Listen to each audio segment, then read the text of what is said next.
help you?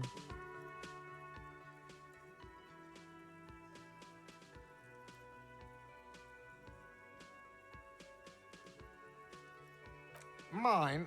No, it belongs to the Whirling in Rags. That's what the question Thank was. you for clearing that up. Why do you keep the container locked? Why? To keep the hobos and drunks out. That's why. And the neighbors too. They put their trash there and they don't pay for the garbage company. I thought as much. And are you the only party with access to the trash container?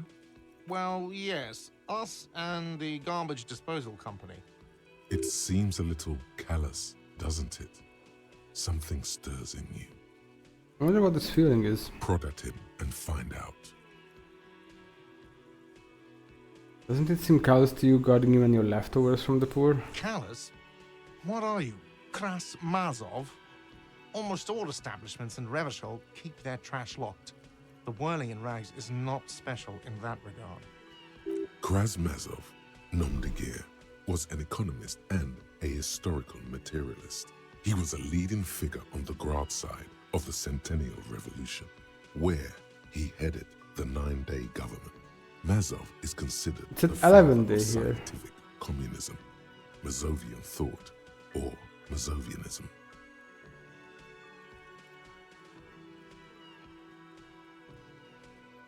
Yum yum, tell me more. He killed himself. Maybe I am Krasmazov? What are we talking about? Was this not about the trash container? No, wait, whisper point to the back of your head. What if I am Krasmazov? We should return to this theory at a later time, officer. This here was about the trash container. We need those keys. What for? Mazov? Are you planning to nationalize my trash container? It concerns the case. Please cooperate. Lieutenant's voice is harsh and sudden. Just bring them back once you're done, please. Goodbye.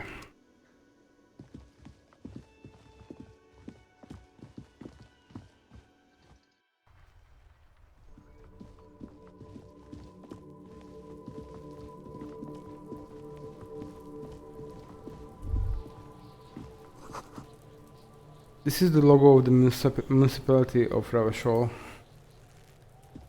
This trash container is locked. With a well-oiled crack, the lock pops open. It should now be possible to simply raise the lid. Don't.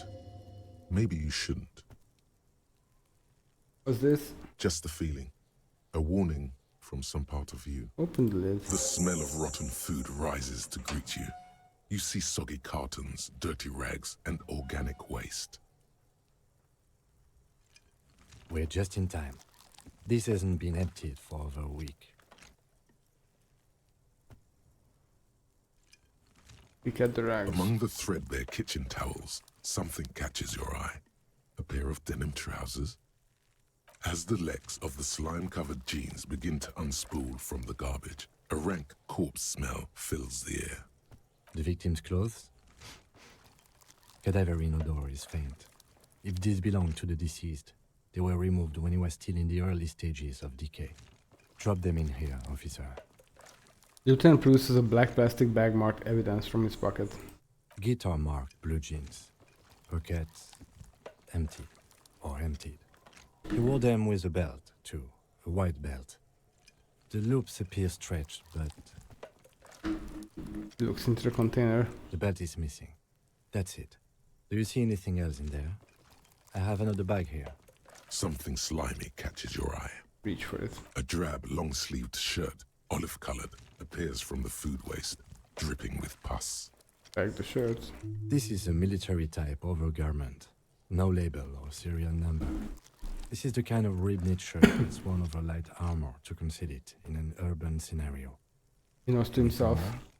The rest of the rags are just kitchen variety waste. A yellow old mug that catches your eye. Other than that, A thrown out towel, a mug, that's all. Alright, we should go to Gart again and ask if he knows who put the clothes in the trash. It could be as simple as someone from the hostel cleaning the yard. Or that one. I'd advise against confronting that force.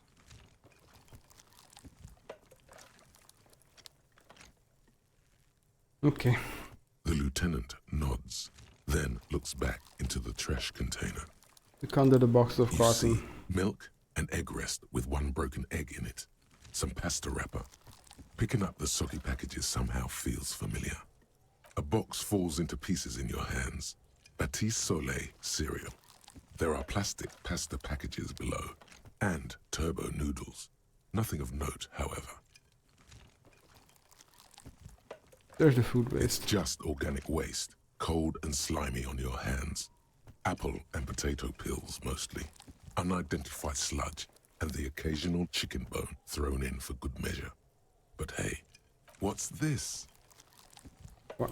A blue piece of plastic sticks out from the apple peels. It's shiny. Looks like the corner of something. Check it out. Something larger. A clipboard. A blue plastic clipboard with moist papers hanging from it. They look badly damaged, but you can still make out forms and notes, written in a man's handwriting. Officer, is that your paperwork? I don't know what this is. It is. Look, the plastic has the RCM street grid on it. You've even got an autopsy form in there. A miserable looking slip of paper sticks to the board. If you don't mind me asking, how did this get in the trash?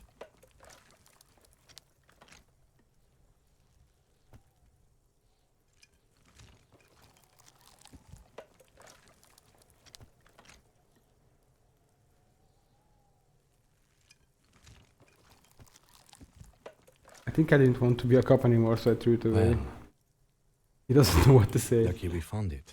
You should take stock of what remains, just to be sure some has not made it into the hands of the RCM's adversaries. Organized crime and the like. There might have been police secrets in your notes.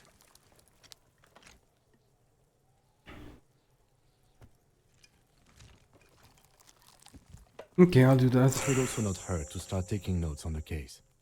Now, tell me what your eagle eyes see. Or are we finished? Some items, such as the ledger you found, are interactable. Go to your inventory and select the Interact tab to read your paperwork. The mug, I'm getting the You mug pick too. out a broken mug with an oddly racist depiction of the yellow man Ooh. frolicking in saffron, An only antique. in its social sensibility. Take the mug. Mm-hmm. Newton bravely glanced at the mug and then returns his sight to the trash. You've acquired an interactable item. Investigate this item further by going to the Interact tab in your inventory. The container sounds a muffled gong. That's one thing off the list. I think we got it all. Oh, 4 minutes still left on this.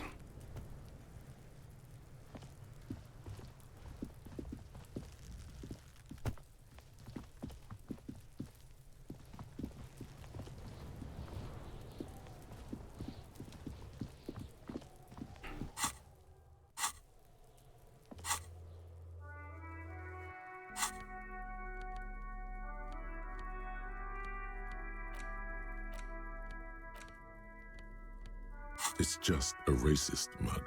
What's there to read here? Not much. There's quite a lot to read into here actually. Look at all the content. Oh boy, here we go. What are you going to say about a broken, tossed away mug that you dug out of the garbage?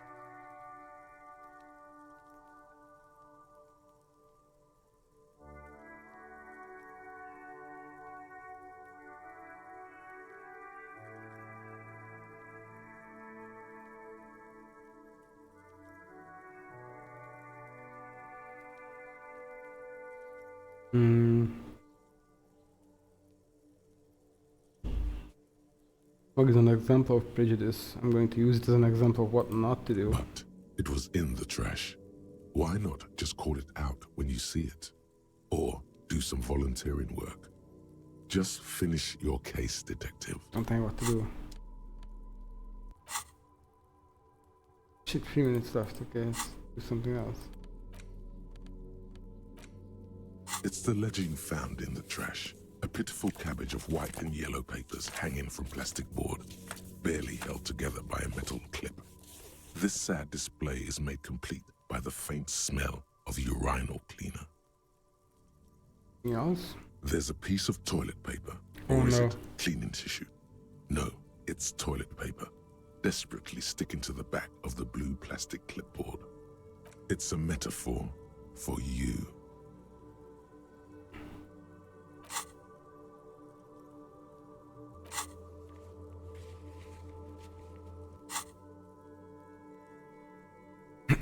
Smell the ledger. The acidic stench of rotting food is rubbed off on the cellulose. It now forms the base of the experience.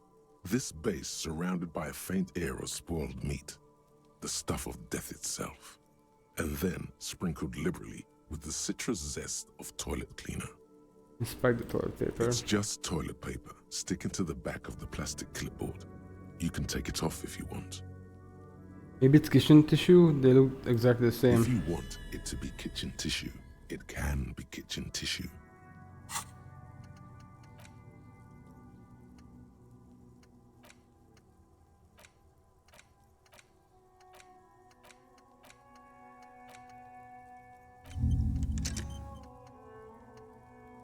It's gonna take a while to internalize, alright?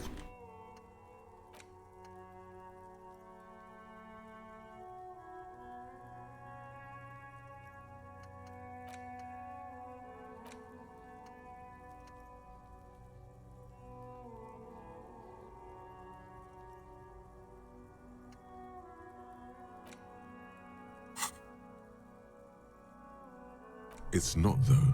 It's toilet paper. Take it off. Still wet, the toilet paper, I mean kitchen tissue, sorry, peels off the plastic easily. All you have to do is shake it off your finger and voila, the ledger now looks marginally better. Inspect the clip. An aluminium block runs the width of the board, biting down on the paperwork. Its crocodile teeth are the only thing keeping the papers together. A regular pencil, the tip worn down to nothing, has been attached to the clip. Run your finger across the aluminum. The surface is interrupted by a silvery sticker. It's rectangular, sparkling with iridescence. You don't know how you didn't notice it before. Lieutenant, what's this? Point to the sticker. What? That thing. It's a halogen watermark. We use it for adding information to RCM property. Interesting, what kind of information? It depends. Aside from an anti-counterfeiting stamp, mine has my station number and address. The information varies by date of issue. Maybe yours will have how many cases you've solved. How can I read it? Any capable light with the right wavelength will do. Like, for All example? RCM vehicles have headlights designed to reveal halogen watermarks. Mine too.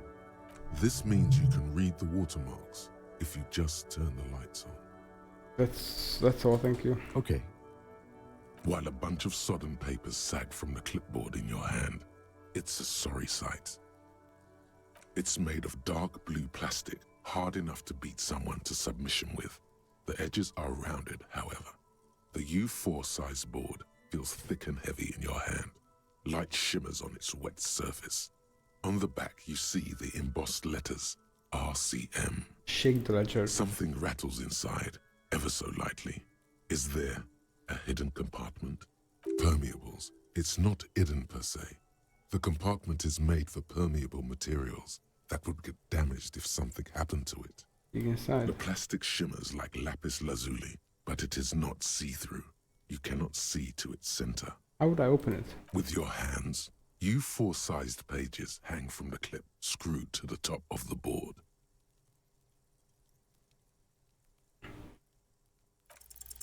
Is not what you end up doing.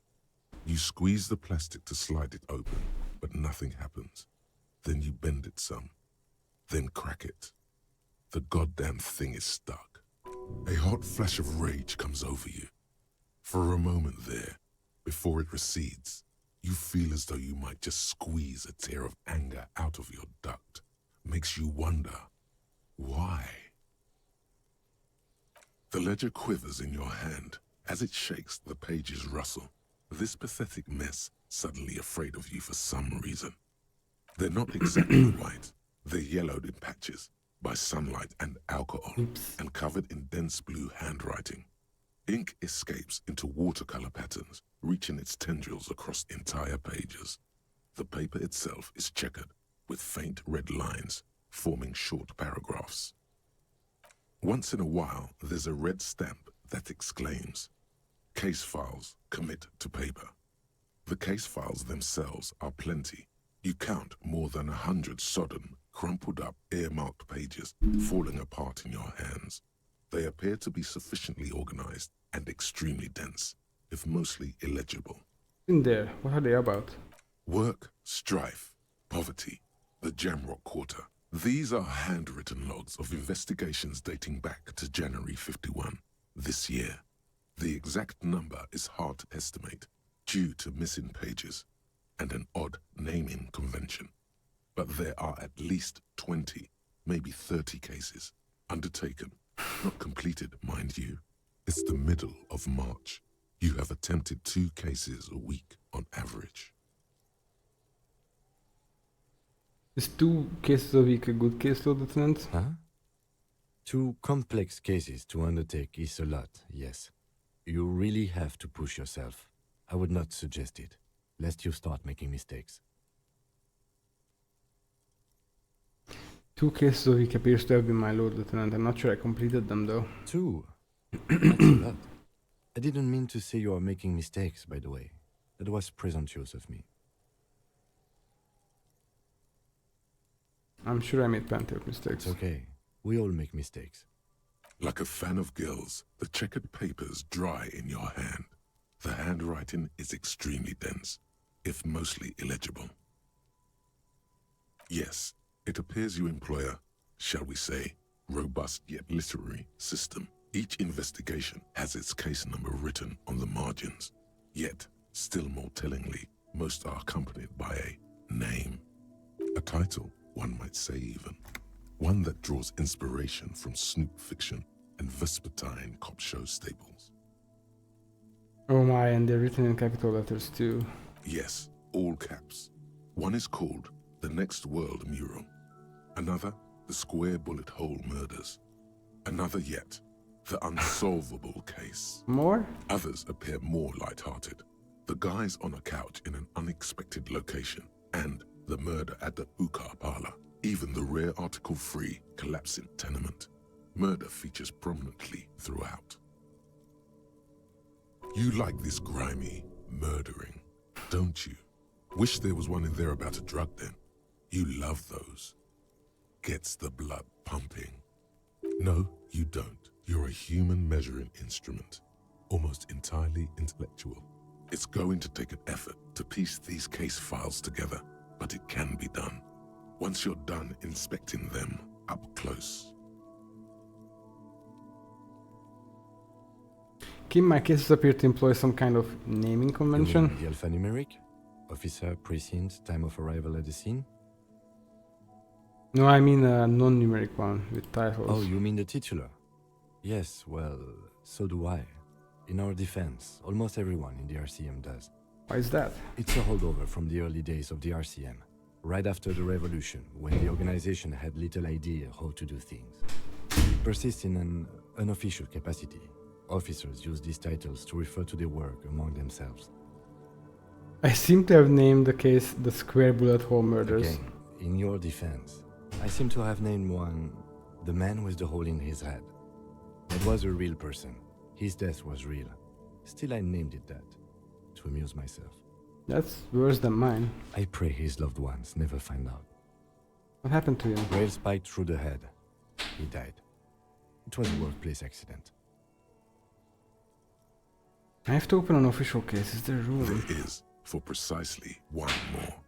15 pages near the end remain untouched by the damage. The checkered grid forms a structure of passages, breaking the case into subtasks to accomplish.